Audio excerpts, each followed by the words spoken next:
Sudan में फंसे भारतीयों के लिए भारत सरकार द्वारा चलाया गया ऑपरेशन कावेरी सकुशल घर वापसी का जरिया बना है, जिसके चलते ही हर दिन भारत के लोग घर पहुंच रहे हैं।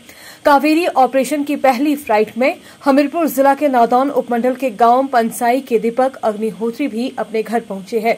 दीपक अग्निहोत्री ने सूडान में पैदा हुए हालातों और वहां पर हो रही जंग पर अहम जानकारी दी तो ऑपरेशन कावेरी चलाकर भारतीयों को सुरक्षित घर पहुंचाने के लिए भारत सरकार का भी आभार जताया। सर, वहाँ पे हालात तो अच्छे नहीं है क्योंकि अभी बमबारिंग और गन फायर कंटिन्यूसली हो ही रहा है। तो वो स्टार्ट हुआ था 15 अप्रैल से मॉर्निंग के टाइम पे। तो हम ऑफिस जा ही रहे थे तो हमें पता चला कि हमारा एक ग्रुप बना हुआ है वहाँ पे इंडियन वालों का। तो उस पर मैसेज आया ऐसे कि आज थोड़ा प्रोटेस्ट वगैरह है तो थोड़ा बाहर मत जाना। तो हमने सोचा नॉर्मल है वहाँ पे, क्योंकि नॉर्मल होता ही है थोड़ा बहुत। तो उसमें थोड़ा टीयर गैस वगैरह छोड़ते थे, लेकिन थोड़ा आधे घंटे के बाद देखने को मिला कि वहाँ पे मिलिट्री ज़्यादा घूम रही है रोड पे। और फिर एयरपोर्ट पे लगा पता कि एयरपोर्ट पे उन्होंने कब्जा कर लिया है। तो फिर थोड़ी देर बाद सुनने को आया कि इजिप्ट का कोई प्लेन था, उसमें उन्होंने हमला कर दिया। वहाँ पे जो यात्री थे वो उतार दिए और उसके बाद उन्होंने उसको ब्लास्ट कर दिया। तो फिर थोड़ी देर बाद हमारे घर के ऊपर से भी फाइटर जेट जाने लगे। तो थोड़ा इस तरह से फिर लगा पता कि नहीं है कुछ ज्यादा ही होने वाला है। तो थोड़ा फियर का माहौल बना हुआ था।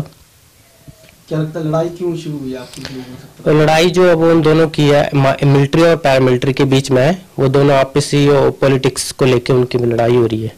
आप कितने समय से सूडान में थे? मैं 2019 से गया हूँ सर। वहाँ पे क्या वर्किंग करते हैं? मैं अकाउंट्स, हमारा मोबाइल का काम है, वहाँ पे डिस्ट्रीब्यूटर हम। अब क्या लग रहा है आपको कि अब आगामी दिनों में क्या हालात हो सकते हैं सूडान के? अभी 5-6 महीने तक तो कुछ नहीं बोल सकते, क्योंकि जिस तरह से हालात है वो तो फिर अभी कोई भी ड्रॉ करने को बैठा नहीं है, क्योंकि दोनों बोल रहे कि हमें सत्ता चाहिए, हमें सत्ता चाहिए। तो एक तो चाहता है वो इलेक्शन करवाने के लिए, दूसरा बोल रहा है इलेक्शन अभी नहीं करवा सकते थोड़ा टाइम के लिए, तो वो बोला नहीं अभी होके रहेगा। तो इस तरह से वो दोनों अभी कोई भी ड्रॉ करने के लिए नहीं है, वो दोनों आपस में लगे हुए हैं। तो कम से कम 5-6 महीने लगेगा अभी सुधार होने को। हाँ सर, हमें बिल्कुल उम्मीद थी कि इंडिया वाले हमारी मदद जरूर करेंगे। तो जैसे हमारी एम्बेसी से बात होती रहती, वहाँ पे एक ग्रुप बना हुआ था एम्बेसी को लेके, तो उन्होंने बताया कि ऐसे हमारी मीटिंग है। तो मोदी जी के साथ और जो हमारे राज्य वित्त मंत्री हैं SK जयशंकर जी, उनके साथ बात हुई है। तो फिर उन्होंने बोला था कि एम्बेसी से कि कुछ होगा तो हम बताएंगे। तो जैसे हमें 22nd को हमें पता चला कि फर्स्ट बैच निकलेगा, तो फिर हमने बोला कि ठीक है। उन्होंने बोला कि जैसे आपसे होता है वैसे कीजिए, बस वगैरह बाकी हम करेंगे। तो हम लोगों ने बस वगैरह की, 50 आदमी किए इकट्ठे, फॉर्म फिल हमने किए सब कुछ। फिर हम चले गए वहाँ पे पोर्ट सूडान में। 14 घंटे का रास्ता था, लेकिन रास्ते में हमें मिलिट्री मिली, लेकिन उन्होंने कुछ नहीं किया क्योंकि वो इंडियन की रिस्पेक्ट करते। तो उन्होंने पूछा कि कहाँ से हो, तो हमने बोला इंडियन। तो वो ऐसे अपनी भाषा में बोलते फदल फदल, मतलब वेलकम। तो ऐसे कोई नुकसान नहीं पहुंचाया हमें, वो उनकी आपस में लड़ाई है, तो इंडियन को कोई नुकसान नहीं पहुंचाया उन्होंने।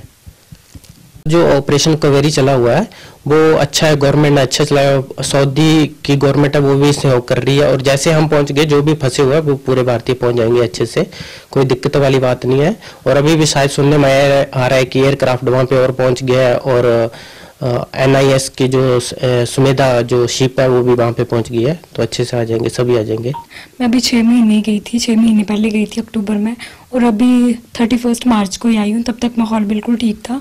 उसके बाद 15 अप्रैल से ख़राब हो गया था थोड़ा माहौल। पर ये कि हम लोग परेशान तो थे ही कि पता नहीं कैसे पहुँचेंगे कैसे नहीं। पर भारत सरकार जो, इसका मैं बहुत धन्यवाद करती हूँ कि उन्होंने बहुत अच्छे से इनको पहुँचाया हुआ है घर पे।